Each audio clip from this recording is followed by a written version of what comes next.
Ингээд ээлжит нэгэн ан амтан алан хидантай гоё түүх маань орж ирж байна. Өнөөдөр та бүхэндээ Komodo луу буюу Komodo монитор гөрвлийн тухай та бүхэндээ ярьж өгнө. За Индонезийн төв хэсэгт оршдог Komodo Orca, Flores, Gili, Motan, Gili, Dasami зэрэг арлуудаас олддог энэ Komodo луу бол ерөнхийдөө бие физик чин чанараараа та бидний мэддэг матартай ерөнхийдөө төстэй. Гэхдээ матар гэж хэлж бас болохгүй. Ерөнхийдөө нэг хөвтөж яваа үлдэг гөрвөл динозавр шиг ийм төрлийн амтан. За урт нь бол ойролцоогоор нэг 2.6-аас 3 метрийн урттай байдаг. За жин нь бол нэг 80-аас 90 кг, заримдаа 100 кг хүртэл татдаг. Үлдэг гөрвлүүдийн дотроо бол ерөнхийдөө нэлээд томдоо ордог гөрвлийн төрлийн амтан байгаа.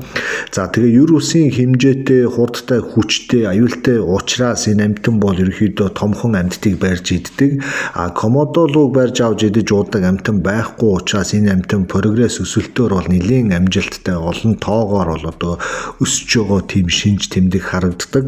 Ерөнхийдөө энэ Komodo лууг ажиглаад байхад өөрөөсөө хэд дахин том амьтдыг унтаж байхад нь эсвэл хөвтөж байхад нь эсвэл үхчихсэн байхад нь очиж сэг зэмийг нь идэж уухдаа бол гарамгай. За мэдээж иймэрхүү ан амтан олдохгүй бол одоо амьд хөдөлж байгаа болгонлоо довтолж тэднийг одоо өөрийнхөө арга самбаа одоо чадал чансаагаараа бол буулгаж иддэг ийм айхтар одоо потенциалтай амтан. Komodo лууны одоо ороо гараа бол нэг ойролцоогоос 5-6 сард одоо явагддаг. За энэ үед одоо бөөн алан хядан цус нөштэйгөө холилдож бие биендээ одоо үр тогтоох үйл ажиллагаа явуулаад 9 сар буюу 3 сарын дараа өндүүлдэг. За яг матартай жоон төстэй болоод ирнэ. За тэгээ эмэгч нь өөрөө ерөнхийдөө элсэнд ч юм уу газарт ч юм уу шороонд одоо нууц үүр бий болгоод тэндээ нэг 20 орчим өндөг гаргана. За тэндээ одоо нөгөө гаргасан одоо өндөгнүүдээ 7-8 сар хүртэл өөрөө өсгөж тэгээд одоо амьдралд бол хөл залгуулдаг. Мэдээж Komodo лууны зулзагнууд багадаа бол гадны бусад одоо хүчин зүйл нөлөөнд автаж бол асар их хэмжээгээр тоо толгой нь бол багасдаг. За энэ хооронд бол яг хуу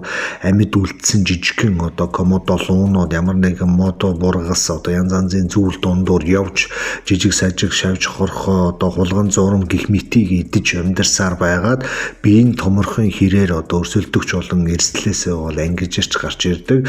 За яг энэ үедээ бол эдгээр 3-аас 5 жилийн хугацаанд одоо бие тааж амьдарж байгаад ерөнхийдөө одоо ингээ бүрэн нас биеинд хүрдэг.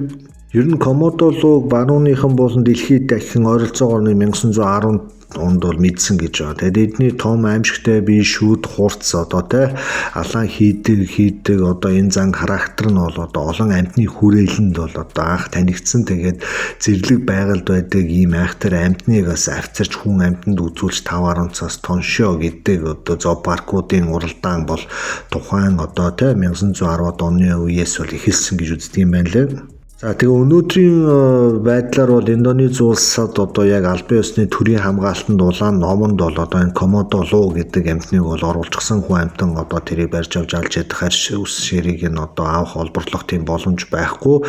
Тийм учраас Индонезийн засгийн газар одоо тухайн одоо газруудад Komodo-гийн үндэсний цэцэрлэгт хүрээлэн гэдэг тухай нэлээд том одоо газрыг зохион байгуулж нээж тэндээ Komodo-г одоо яг байгалийн жамсаар бол өсгөж байгаа. Түүхэнд Komodo лууны хамгийн томыг бол одоо олсон тэм тохиолдол байдаг. Тэрний үхээр 3.5 метр урттай 170 кг жинтэй ийм аврах том одоо Komodo лууг олж исэн гэдэг тийм түүхэн бичвэр байдаг. Ер нь тэгээд өөрийнхөө өнгө үзэмж байгаа байдлыг бол яг тухайн байгаль орчиндөө улиралдаа тохируулаад өөрчлөөд хамилон шинжтэй учраас ерөнхийдөө бол ан амтан агнахж байгаа зүйл рүүгөө нийлэн дөхөж хажууд нь очоод гинт маш хүчтэй буюу 20 км цагийн хурдаар довтолгооныг бол үлдэж байгаа. За 20 км цаг гэдэг чи одоо та бидний мэддэг нөгөө гадуур яваад түрээсийн захилгаан дугуйтай ижил хэмжээний хурдаар бас одоо дөрвөн хөл дээрээ мөчн дээрээ бас гүгээд ирнэ гэсэн үг. Komodo лууны бас нэг шин чанар байдаг. Тэрний үхээр гадна талын одоо арьс нь ерөнхийдөө остеодерм гэдэг одоо жижиг ялцуудаар бэхлэгдсэн тийм гинж шиг төрлийн одоо гинжин хэлхээтэй тийм одоо ялцууд байдаг. За энэ шин чанараас нь болоод одоо нэг материйн арьс, темний арьс гэдэг хүмүүс нэг агнаа яваад байдаг. Гэтэл яг энэ шин чимдэгтэй уучраас одоо Komodo лууг агнах тийм одоо боломж олцоо бол байдаггүй. Тэгээ байсан ч гэсэн энүүгээр нь одоо ямар нэгэн зүйл хийх боломжгүй учраас байгаль дээр одоо комодо луу энэ талаараа бас хамгаалагдаж байгаа. За тэгээ комодо лууны амыг харах юм бол айхтар хурц одоо тэ матар шиг одоо ховлтой шүднүүд байдаг. 60 одоо ховлтой юм хурц шүдтэй байдаг. Энийг байнгын одоо эрлэж, байнгын одоо хавирч хятнуулж одоо энэ тэнд хатуу хүүтэй юм хаздаг учраас бол ерөнхийдөө унаа дахиад одоо шин шүднүүд гарч идэг. Тэгээ шин шүднүүд нь гарах болохдоо өмнөх шүднээсээ илүү хурц, илүү хүчтэй чанга одоо батвих болдог ийм зүйл ажиглагдаад байдаг. Тэгээ хоёр эрүүдээ доод эрүүгийн холбож байгаа одоо зөөлөн эдүүд нь маш одоо уян зөөлөн байдаг учраас одоо амаа бол хангалттай хэмжээнд магадгүй бидний бодож байгааноос илүү том одоо ангаах тийм чадвартай байдаг.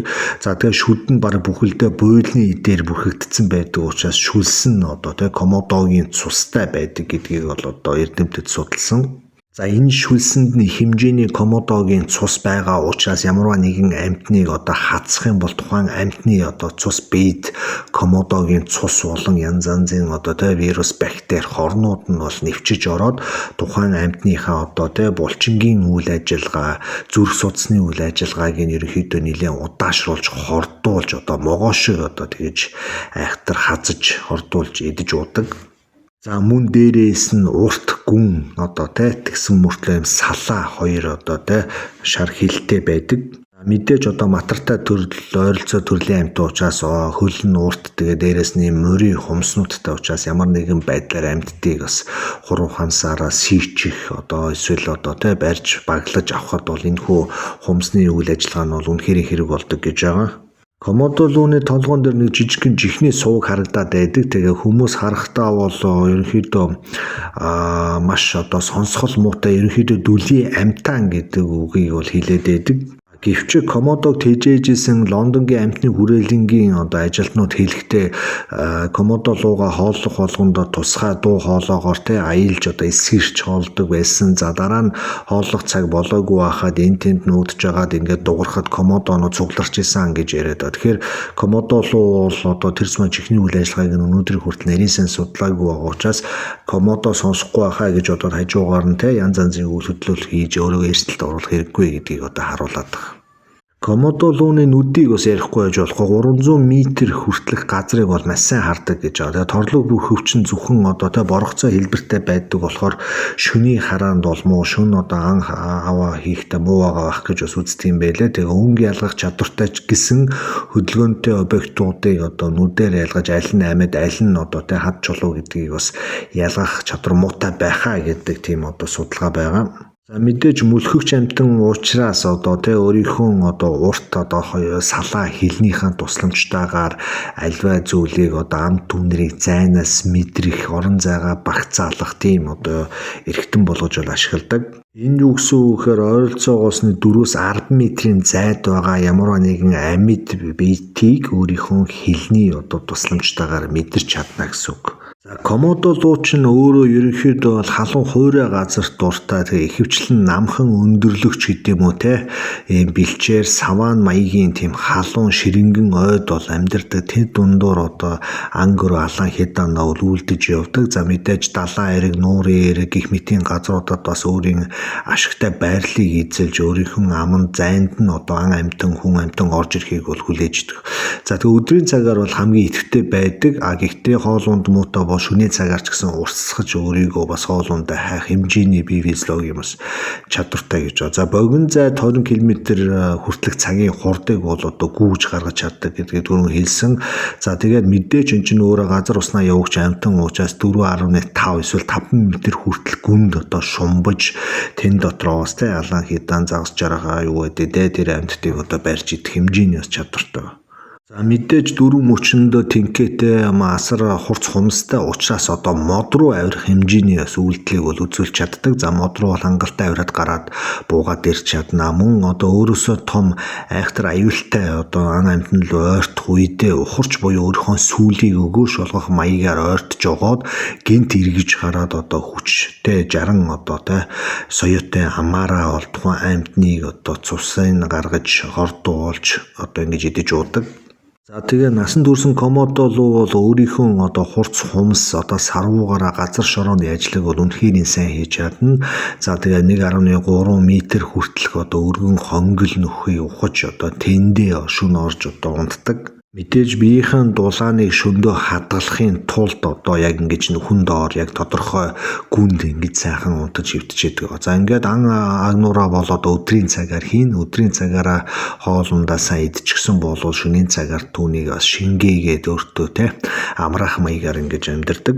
За өдрийн халуун наранд энэ комодо луучин бас хөсөө гожуулаад энэ төр бүр яваад байхгүй сүүдэр энэ төр бараадад ашигтай байрлалдаар өөр амьтад бас сүүдэр бараадад ирэнгүүт нь дээрээс нь эсвэл доороос нь хажуугаас нь довтлох хамгийн боломжтой хувилбаруудыг хүлээгээд хилээ цухалцуулаад орчноо мэдрээд хүлээгээд хэвтжээдэг.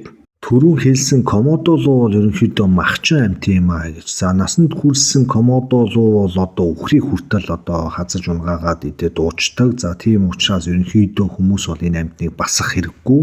Ямарваа нэгэн амьтныг өөрийнхөө зайд оруулж ойртуулж агаад гинт гэрлийн хурдаар гүйж ирээд хөл гараад хүзүү толгооноос нь шууд хаздаг. Ерөнхийдөө нэг хон ямаач гэдэг юм уу нохооны зэрэгтэй байгаа амьтдыг бол зүгээр ганц л хазаад нурууг нь хуг татаад тэгээд ингээд ерөнхийдөө хөдөлгөөнгүй болгож жоод идчихдэг. Илүү хурдан хөдөлгөөнтэй зэрлэг гахаа буухч гэдэг юм уу гөрөөсч гэдэг юм амьтдыг бол ерөнхийдөө өөрийнхөө сүүлээр чавхуурдаж ухаан алдуулах манарсан үед нь хүзүү хоолойг нь хурц шүдээрээ хэмлэж иддэг ийм амир амьтан. За тэгээд комодо лууны эрүүний болон шүдний хазах чадварыг нь матартай харьцуулаад үзсэн. За гэтэл давстай усны матар буюу айхтар ширүүн догшин матрихаас 6 дахин бага хазалтын хүчтэй юм байна гэж дүгнсэн. Энэ нь юу гэсэн үг гэхээр комодо луу ерөнхийдөө айхтар хаздаг, алдаг, хяддаг гэж ойлгож исэн боловч ерөнхийдөө матрыг бодвол арай зөөлөн хаздаг юм байна гэдгийг бол тодорхойлсон. За тэгээ комодо луучин мах мариагаа идэхдээ тухайн амьтныхаа дээр гарч агаад 2 сарвуугаараа тухайн амьтнаа базж агаад өөрийнхөө хүчрэхэг соёогоороо тастаад махыг том бүхлээр нь яс мастай тэр чигээр нь залгидаг. За залгихдаа дээшээ мэдээж амаа ингэж өргөж байгаа өөрийнхөө хоолоо буюу ходоод руугаа тухайн махыг унгаж иддэг ийм цохилтолгоотой. Агнсан амьтныхаа ходоодонд байгаа ургамалч гэдэг юм уу янз янзын зүйлүүдийг бас давхар идэх сонирхолгүй байдаг учраас ходоод гиз өлөн гиз гэдэг юм уу тиймэрхүү зүйлүүдийг нь хажууд нь тавьж аваад голчлон махыг нь сурчилж иддэг ийм айхтар амьтан. Түрүү хэлсэн шүлсэнд нь цус байдаг гэж. Ямарваа нэгэн амьтныг өөрийнхөө цусаар бохирдуулж хордуулаад идэхдээ өөрөөсөө асар хэмжээний шүлс гаргадаг. За тэр шүлс нь яадаг вэ гэхээр яг могоотой адилхан том хэмжээний олзыг ходоод руу нь гулгаж оруулахад асар их хэрэг болдог. Комодо луу нэг ямаа ч юм уу хоныг барьж авлаа гэхэд тэр дороо ингээд аргуулад тэр чигээр нь жигчихгүй өөрийнхөө буйлнаас болон шүдний цусаас ялгарч байгаа цустай шүлсний тусламжтайгаас 10-аас 20 минутын турш зөөлөн гулгуулсаар байгаа бүтнээр нь бас идэх тийм тохиолдол байдаг. Хонь ямаанаас том байгаад ирэх юм бол өөрөө жижиглж шүдээрээ урд тастаж бас иддэг юм амьтан. Нэг удаа хантал хооллыг гэх юм бол өөрийнхөө биеийн жингийн 80% тэнц хэмжээний хоолыг эзнээ дараа нэг сайхан болчиход гараад ирдэг ч байгаа. Тэгэхээр ойролцоогоор нэг 80 кг жинтэй комодо луу нэг 60 кг юм уу 65 кг мах идчихэд за ингээ боллоо ханлаа гэсэн тийм цэгт хүрдэг байгаа. Мэдээж ийм хэмжээний хоол унд сайн идчихсэн комодо луу шиг амьтад бол ерөнхийдөө бодисын солилцоол удаан явагддаг. Тэгээ удаан явагддаг учраас ийм хэмжээний мах идсэн тохиолдолд бараг сар хоол ундгүй явсан ч бас чадхаар ерөнхийдөө комодо луучин байгаль дээр нэг 50 жил амьдардаг ийм айхтар амьтан. За мэдээж комодо лууны ходоодонд орсон яс үсэвэр шүд юу байдгийг тийм зүйлүүд нь шингэхгүй явсаар гоод ялгацаар нь бол гардаг. За ялгацаа гаргасныхаа дараа комодо луу өөрийнхөө бүксийг эн тентхийн хаад өвс ногоо элсэн дээр бас үрж бас өөрийгөө цэвэрлдэг, бүксөө арчдаг ийм рефлекстэй амьтан. За комодо луунууд бол сүрэглэж бас амьдран. За ингээд сүрэглээд явж байгаа тохиолдолд ямар нэгэн ан амтан унгаагаад идлээхэд хамгийн түрүүд хамгийн хүчтэй авраг азрах комодо луунууд бол хамтлаа идэн. За ингэж идэж дуусны дараагийн зенданы комодо луунууд бол идэж уун. За гэх мэтээр ингэж дэс дараа ирэмбэрээ идэж уусаар агаад хамгийн сүүлд нь үлдэгдэл дээр нь жижигхэн зулцсан комодо луунуудаас орж энэ тентгийн жижиг сажиг үлдсэн юмнуудыг хамж иддэг иймэрхүү нийгмийн дистараатай. Тэгээ комодо лууч нь өөрийнхөө хэмжээнээс шалтгаалж өндөг, шавж, шургуулж, гулган гэх мэтийн зүйлүүдийг идээд тэгээ бүр томрох тусмаа түүний хохирогч болон ан хийдэг ан хүртэл шал өөр төвшөнд бол гардаг байгаа. Тэр тусмаа хүнлүү бол довтлон. За тийм учраас хүүхдүүд хүмүүс энэ тэнд голын эрэг дээр өмнөд Азийн орнуудаар аялж явах үедээ голын эрэг дээр согтуу нөхдөө хөвтөж явах юм бол тэгээ комодо ч юм уу эсвэл өөр анакондо янз янзын тийм хөвлөөр явах амьдтыг хөрхөн идэх хоол унд болчих тийм ягууртай байдаг. Тэр тусмаа энэ комодо лууч нь энэ тентхийн тойрон байгаа тосгоны оршуулгын газар руу үе үеөөр очиж энэ тэнд булчгсан байгаа буш бунхан ухаж тэндээс нь бас янз янзын үлдэгдэл бас түүж иддэг хэмжээтэй тийм айхтар амьтан. Тийм учраас хүний махч гэдэг юм уу иддэг учраас нас орсон хүмүүсийг ингэж оршуулахдаа комодо луунд бас идэвхгүй талаар бүх зүйлийг бодолцож хийдэг юм зүйл байгаа. Ер нь тэгээд комодогийн үндэсний цэцэрлэгт хүрээлэнгээс археологийн судалгаагаар бол комодо лууны янз янзын арьс үс шүд янз янзын тийм биологийн материалууд олдоо тэн дээр ДНК-гийн судалгаа ихэд 4 сая жилийн өмнө анх эдгээр авраг амьтад ерөөхдөө нэлээд том байсан гэж үзээд ийм амьтад Австрал твд анх байж исэн байна. Тэгээд тэндээсээ дамжаад их газар руу бас гарч ирсэн. Тэгээд дараа нь усаар хүрээлэгдэж ингэж ерөнхийдөө Австралийн тал нутгаас бол салсан гэж бас үздэг юм байлээ. Тэгээ ерөнхийдөө үлэг гүрвлийн төрлийн амьтан гэж бас ерөнхийдөө дуу нэгтэй баталдаг. Ер нь тэгээ комодо лууны шүдэнд комодо лууны цус бас давхар явж идэг. Тэрнээс гадна өөр ходоодноос ялгарч байгаа шүүрлийн булчирханоос ялгарч байгаа шүл сентерэнд хазуулж өртөж шархдах юм болвол ерөнхийдөө тэгж хазуулсан амьтдад бол дараах шинэ тэмдгүүл бол илэрдэг байгаа. Жишээлбэл толгой нэрх нүд нь харанхуулах гар хуран хурдан хавдах ямар нэгэн мэдрэмжүү болох цусны бүлэгнэл бас ингээ байхгүй болж хазуулсан хэсгээр цус зүгээр карантаар цус гойжулж байгаа юм шиг урсах хэмжээний тийм шингэрэх тэгээд үе мөчүүд нь янгинах дотор нь мухаарад энэ тэнд харанхуй газар бараадах зэрэг иймэрхүү шинж тэмдгүүд хохирогч амьтдад бол илэрдэг гэж байгаа. Комодо луунд ерөнхийдөө хазуулчих юм бол ямар нэгэн вакцин ч гэдэм үү хорны эсрэг бодис центр бол байхгүй. Тийм учраас яг хойхоор хазуулсан хэсгийг нь маш хурдан цэвэрлэж өндөр тунтай антибиотик өгөх замаар л ерөнхийдөө харахаас өөр арга байхгүй. Ерөнхийдөө тэгээ цусны даралт энэ төр үүнийг дагаад асар хэмжээгээр бууран зүрх зогсох өндөр эрсдэлтэй байдаг. За тэгээ маш хурдан эмнэлгийн үйлчилгээ авахгүй бол тухайн хэсгийн арьс мах яс хэсгүүд бол ерөнхийдөө үхчиж аз байвал хамаг юм тайруулаад амьд үлдэн үгүй бол комодо лууны цустай шүлсэнд хордоод ингээд үхэх юм магадaltaй байдаг. За мэдээж үржил селекцийн асуудал явагдах үед ирчүүд комодо луунууд эмс хүүхнүүдэд булаацалдаж боон цуснаж зодоонуудтай болно. За ингээд зодолдож нүдэлтэд байж байгаад ялхангуйдээ охин комодо лууныхаа дээр бол гарна. За охин комодо луу бол үүнийг эсэргүүцэж өөрийнхөө шүүд эрүү амаа ашиглаж комодо луунаас зүхтахыг бол хичээн. За тэгэнгүүт урд хоёр сарвуугаараа комодо луугаа хөдөлгөөнгүү тэрч бас араас нь базаж өөрийнхөө хортой хилээрээ бас комодо эмхтэй лууга бас тайвшруулж долоох ийм үйл ажиллагаанууд бол явагддаг. За ингээ хавталд орж явах үедээ зарим тохиолдолд комодо луунууд асар хүн дээр гимтэж амиа алдах ийм эрсдлүүд бол бий болдог. Үржил селекцэд орж явах үед өөр комодо луунууд довтолгооныг үйлдэж бас зарим комодо лууныг яг том хүний ажил хийж явахт амийг нь таслах гэх хэмжээний одоо янз янзын тийм асуудлууд бол гардаг. За тэгээд эмэгтэй одоо тий комодо луу, эр комодо луудаа нэгэнт эвсэлт орсон болвол үүнээс хойш одоо үерхэх маягтай одоо ингэж хаяа хамтдаа ийш тийшээ явдаг. Энэ нь бол хевлэр явагчд амьтдад бол бараг байдгүй тийм шинж чанар гэж үздэг. Мэдээж иймэрхүү алан хядаан тулаан болох үед одоо эр комодо луунууд өөрийнхөө тий ходоодонд байгаа хоолыг бөөлжөж эсвэл бааж гаргаад ерөнхийдөө хамаг одоо тий илүүддүүд одоо жингээ суллаж тэгээд асар хурдан хөдөлгөөн үлдэж одоо бусад эргчингүүтээ бол дээр доор орж бөөн зодоонуудаа болдог.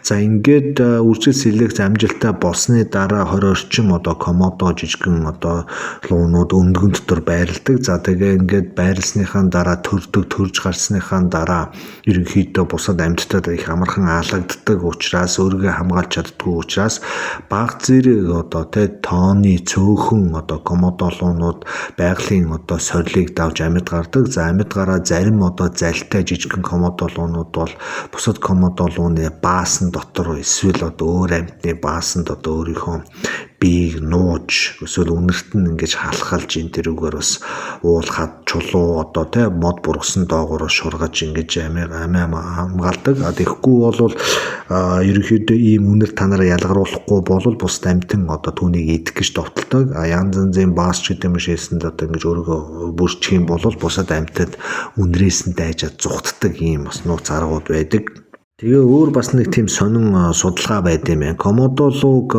нэг удаа эр комодо луутай эвцэлд оруулсан. Гэтэл одоо 3 сарын дараа төрөх ёстойсэн ч төрөөгүй гэж.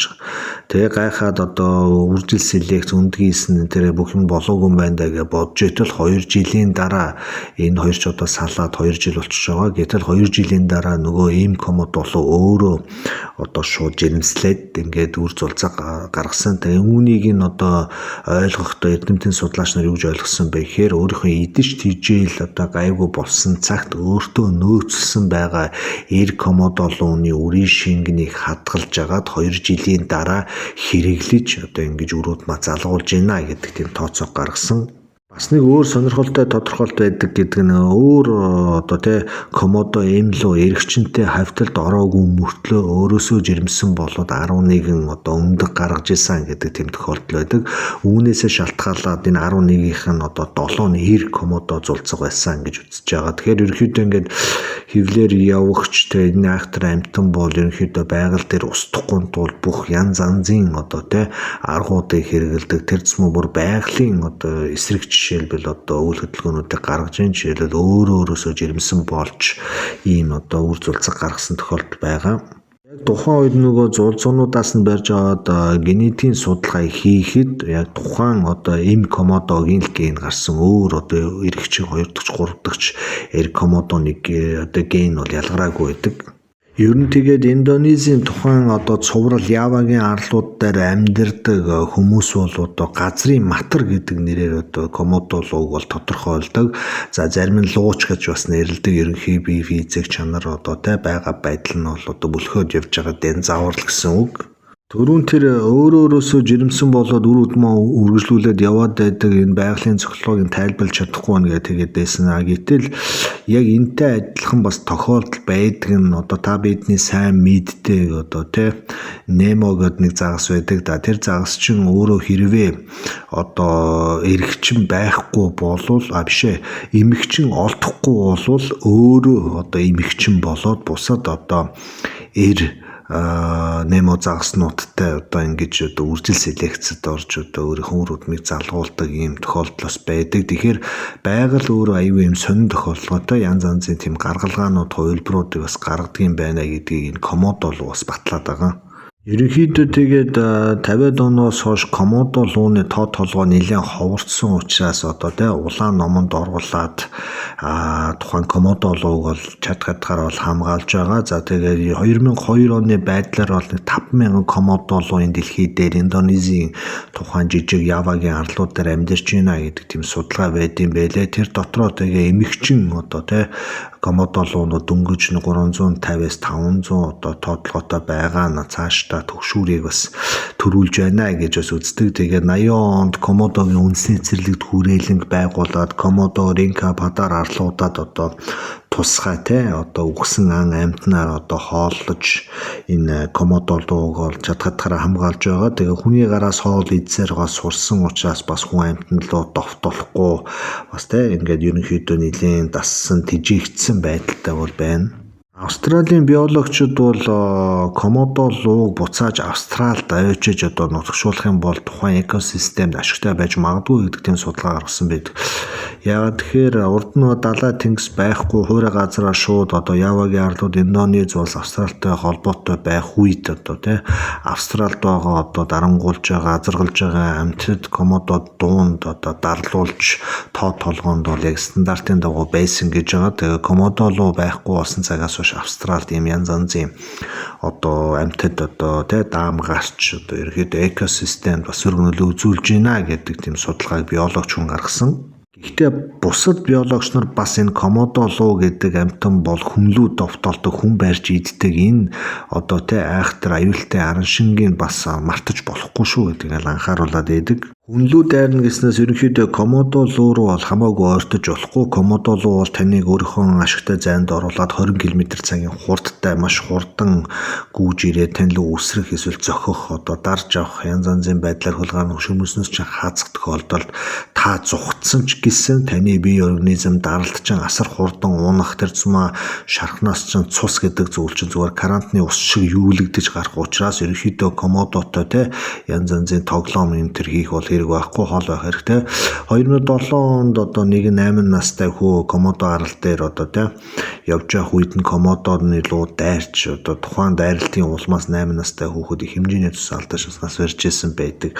Энэ тэгэхээр юу гэсэн үг вэ гэхээр хүнлүү бол довтлох өндөр бас одоо тийм эрсдэлтэй. Тэр тусмаа нутгийн оршин суугчид Комодогийн уур хилэнг дарахын тулд одоо жил болгон одоо амьд ямаагаар ч юм уу тахил энэ төр өргөдөг ийм үйл ажиллагаа байсан. За үүнийг нь одоо Индонезийн засаг захиргаа хоригдсон. Гэсэн ч гэсэн Комодо луу гэдэг амьтан бол идэж тижээлийг хайж одоо энэ тентхийн тусган суурин хот газруудаар шөнө өдрийн цагаар хүртэл одоо ингээ ямар ч юм анир гарахгүйгээр ингээ явж идэг учраас ерөнхийдөө Өмнөд Азийн орнуудаар аялж байгаа манай нөгөө нэг юу бол аялал юм арх бол эдэний дээж юм гэж яриад идэх хүмүүс бол асар болгоомжтой байх хэрэгтэй. Яг тэгэхээр бидний мэдхгүй орчинд бидний мэдхгүй аял занал хийлэл үргэлж биднийг хүлээж байдаг гэсэн үг. За тэгээд Комодо лууны тухай ингээд яриад байх хэмжээний одоо их хэмжээний мэдээлэл байд юм байна. Тэгээд ингээд яриад байхаар бараг 30 минут болоод хэтэрхий удаан нурших гээд байгаа учраас өнөөдөр ингээд 27-8 минут болгоод дуусгая. Тэгээд дараа нь парт 2 болгоод ингээд хөрхөн Комодо лууны тухай бас яриад ингээд явах юм бол та бүхэнд бас нэлээд хөрхөн мэдлэг болж үлдэх байхаа. За ингээд орж гараад ойрхон байдаг манай гоё түүхүүд сувгийн ан амьтны үргэлж сонсдог дэмждэг та бүхэнд үнэхээр их баярлалаа. За тэгээд хандив туслан цай кофений мөнгийг бас харамгүй илгээдэг нийт үзэг сонсогч нартаа бас үнэхээр их баярлж өгдөг шүү. Тэгээд та бүхэн орж гараад ойрхон байж байгаарай. Дараагийн одоо ан амьтан алан хятадтай гоё түүхээр эргээд хэдүүлээ уулзъя.